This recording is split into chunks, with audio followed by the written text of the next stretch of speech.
Stop scrolling বস, আজকে পৌষের একটা item try করতে চলেছি যেটা নাকি মোস্ট ভ্যালুয়েবল ফুড অফ গ্রাম বাংলা। হ্যাঁ, শহরে প্রায় বিলুপ্তের পথে এরকম দেখতেই পাচ্ছ। ফুডটা কি গেস করে নিতে পেরে গেছো আশা করছি।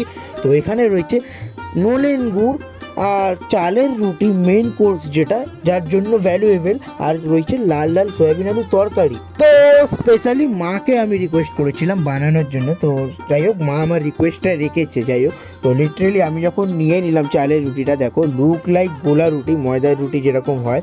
তো দেখলাম বেশ ভালো করেছে। আর নলেন গুড়ের সাথে খেয়েছিলাম না, একটা সুন্দর অ্যারোমা ব্যালেন্স করেছে।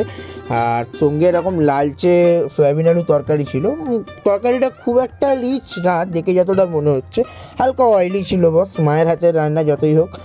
আর হালকা অয়েলি ছিল। আর এখানে দেখো সিম্পলি আলু দেখাতে পাচ্ছি, আলু দিয়ে তো একটু নিয়ে নেবো। যেখানে আমি দেখতে পাচ্ছি বেশ একটা কালার মেনটেন হয়েছে আর একটা বেশ সুন্দর অ্যারোমা দিয়েছে তরকারিটাও।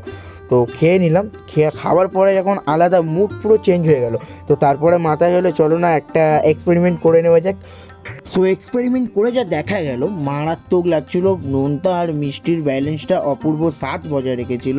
আর যাই হোক, তো তোমাদেরও ভালো লাগলে এই ফুডটা তোমরাও নিজেদের মাকে রিকোয়েস্ট করো করার জন্য। আর যথেষ্ট ভালো খাবার, হেভি স্বাদ ছিল।